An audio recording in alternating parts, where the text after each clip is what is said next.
Hi there. The book today is My Fight, Your Fight by Ronda Rousey. And Dana White opens the book with a preface by saying that Ronda Rousey is a game changer. And the book really shows that. Her career in the combat sports and what she did for the women's divisions in mixed martial arts was really groundbreaking. So the first chapter is Why I Fight, and it's about beliefs and internalization. And then there's a chapter on fight prep, how she gets ready for a fight. And excuse me, the book alternates between kind of advice and philosophy of being a champion and training to be a champion, and her biography. So Ronda's mother had been a world judo champion before Ronda was born, and then when Ronda was a young girl, her mother decided to go back into judo, and Ronda went along with her and took it up. And her mother asked her if she wanted to do it seriously, because if she just wanted to play it, okay, that's fine. But if you want to be a champion, the mother was going to make sure she trained the right way. And the training was brutal. There's an account of where she decided to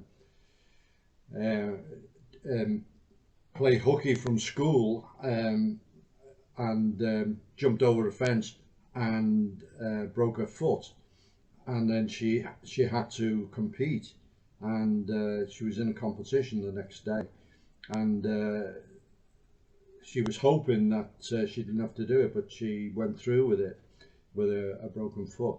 And in another occasion,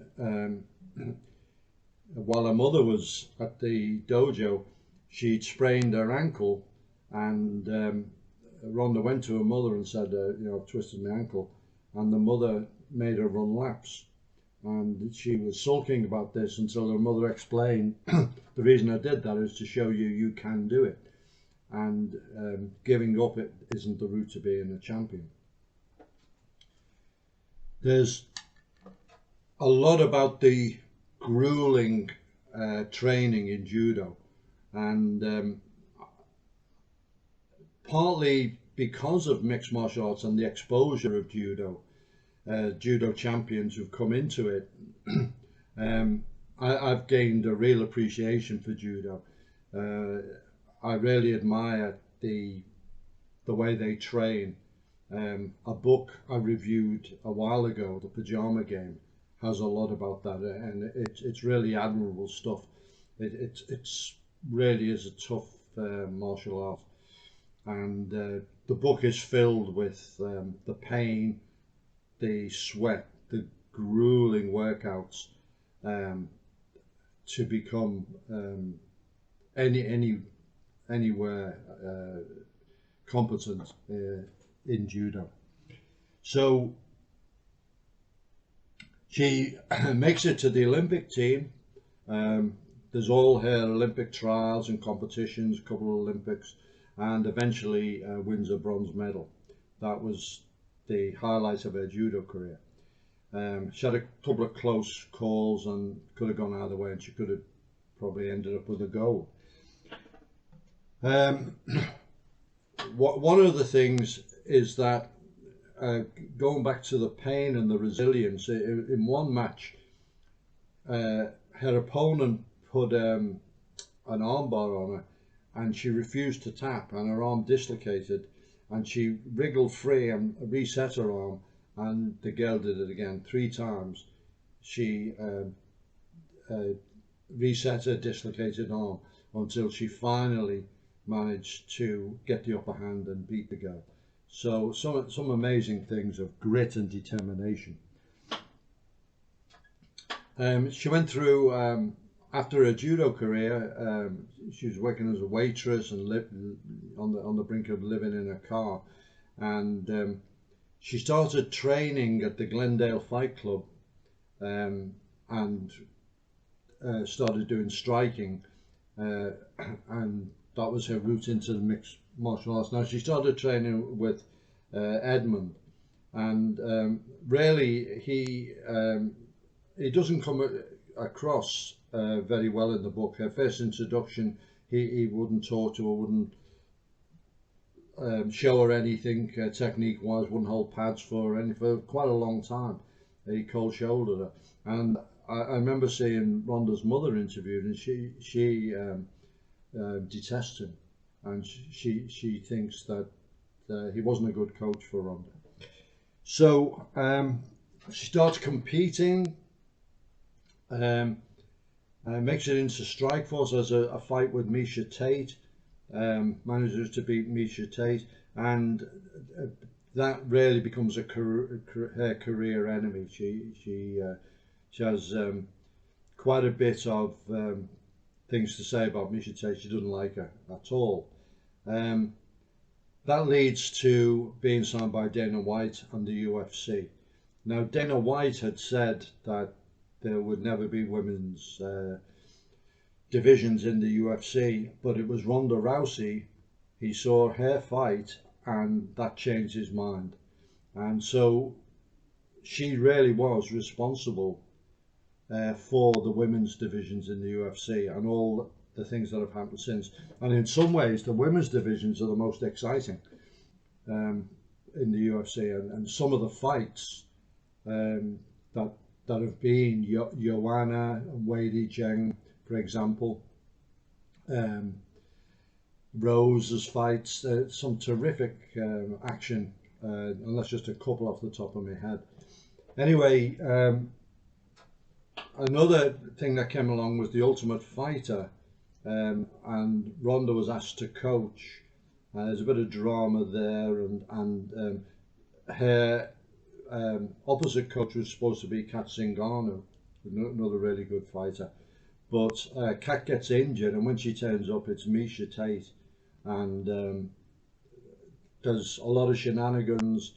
Misha Tate and her then boyfriend, who was one of the coaches, were playing all sorts of pranks, trying to stir things up and everything, which the producers of The Ultimate Fighter love. That's reality television. Personally, I can't stand it. You know, I don't watch The Ultimate Fighter anymore because there's not enough fighting in it. There's all this reality nonsense, and it really turned Ronda Rousey off. And I don't think she said she didn't even watch the finished program. It was that much of a bad experience. Yet it was bad enough going through it the first time. I wouldn't want to relive it by watching it.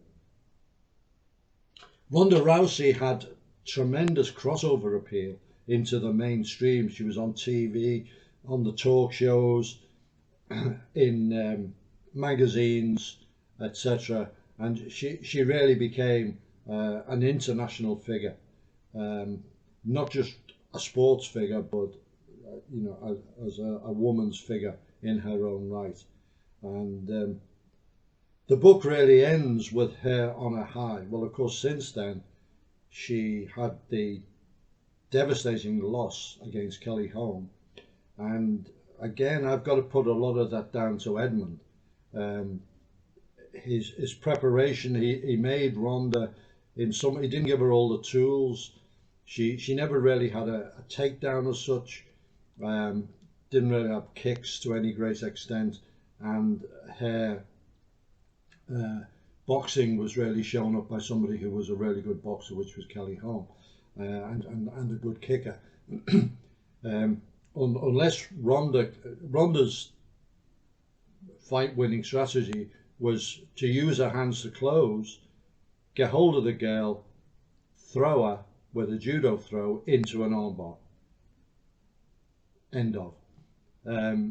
But if as in the case of Kelly Holm, the girl could use a jab and footwork and keep away and just keep peppering you with shots, and then, you know, engage at long range with the kicks and so on, and finish it off with a head kick as it happened.